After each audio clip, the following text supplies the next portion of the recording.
Ladies and gentlemen, you are in for a special treat once again. It's your boy C Hope in the building, and we got a whole lot of stuff going on. We're gonna ask our main man Neal Evans from Soul Live a lot of questions. What's going on, Neal?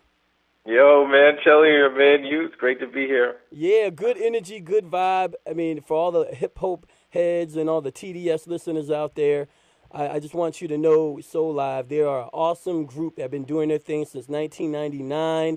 Extraordinary group. It's been Neil, his brother, and definitely been a trio for many years. And for a lot of time, they had a vocalist, Toussaint, in the group. Yep. And it's been an incredible journey. You've definitely had much success and critical acclaim on many of the albums. So I wanted to just talk to you about a couple of the new projects you got coming on, if that's Oh yeah. okay.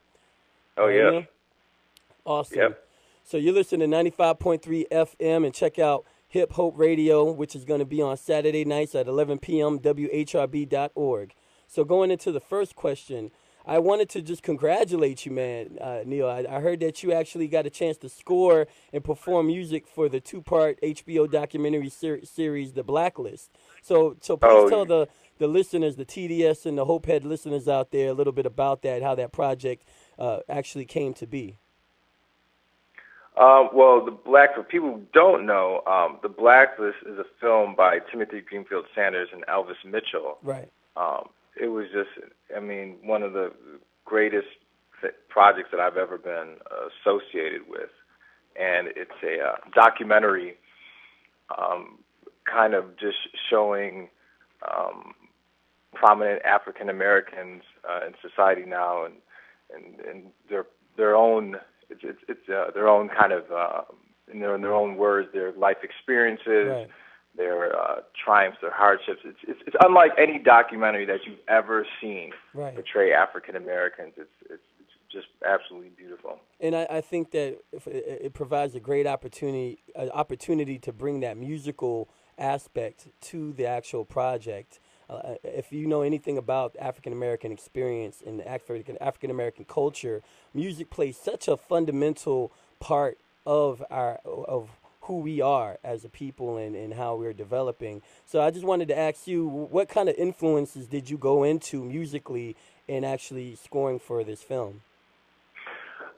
You know, it's kind of interesting. Just the whole premise of the documentary is like the black experience, Right. and you kind of think about like, you know, like what does that mean? And I say, just from me, that was what I was able to bring to it, like my experiences in life, whether it was growing up, listening to music from like the Police to Duke Ellington to, you know, it just, you are what you are, and that's what you bring to the table. And the thing was, when I Timothy brought me into the project, he had the first clip that he had me watch was from the first Blacklist, was Toni Morrison. Right. Very powerful album. And so I got to watch Toni Morrison for about 10 minutes straight. This was an initial cut. It was about 10 minutes of just watching Toni Morrison. And I've said this, and I swear by it, if you listen to Toni Morrison speak, I don't think there's anything that you can't do that won't be great, you know, after you listen to it. So for me, it was easy. Right. You know, when I heard her speak, and then that I scored it right after I took it home, Awesome. and I played that down.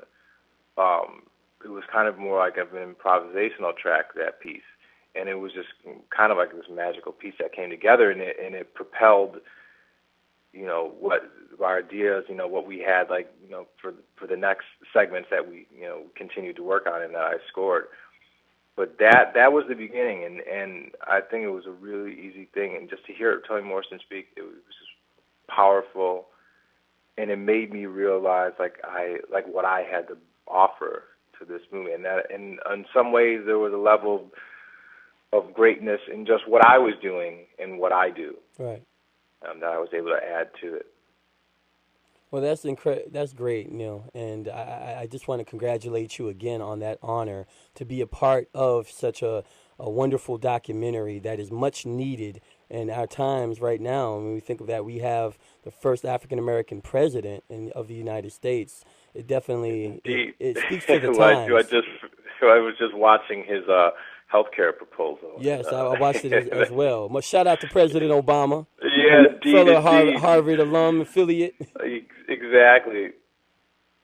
All right. So, speaking of the music, and I think that's a really wonderful segue. You're one of the greatest bassists out right now, hands down, Neal. I just want to commend you on a wonderful talent and gifting that you really have, brother. And I've been listening to your music for a minute. Now, I know that definitely congratulations also on the Up Here album, the Soul Live Up Here.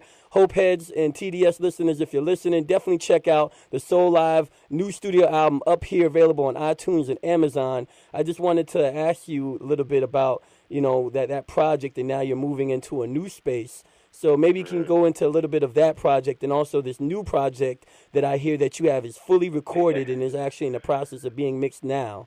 So maybe give the listeners a little background, and also what's next. What can they expect? All right. Well, the Up Here album is a must get. You must have. You have to get it. DJ C-Hope is co-signing Up Here. Must get. Buy 4 of them. One for your mom, your dad, your brother, and your son-in-law, whatever. It's hot. Cop it. No doubt. That was really great. We went. It's like 10 years, and we started Royal Family Records. So that was the kind of incubus of this project. Right. Al's studio is up in Western Mass, and we said, okay, let's go up and record a new album. And it was coming full circle in a way to how we started out Soul Live, when we cut the first, Get Down in our garage with Kraz, and It was, Al's an incredible engineer. We went up there, and the wild thing was, I think we may have each had one song.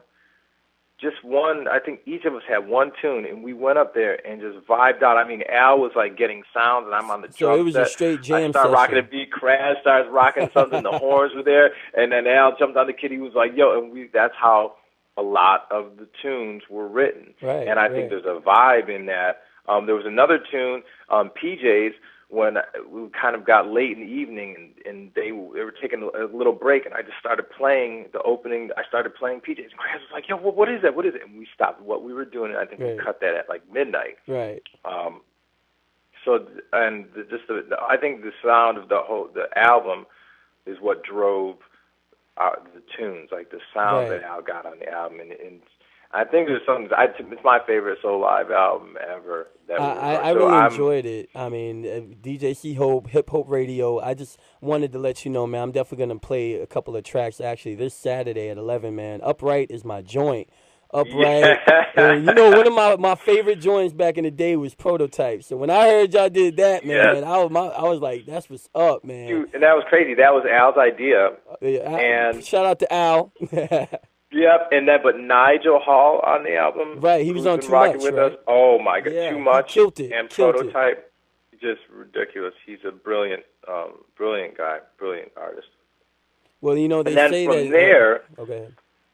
Oh, sorry, but from there, it's kind of led into all of us working on our solo projects. We've had some downtime, and all of us have our studios. Eric's album is done. It's going to be released awesome, soon. So check out that. Yes, my album, finally. Yeah! Neal Evans. And you talk about, and really, I just played a little bit for Eric and Nigel last night. Right.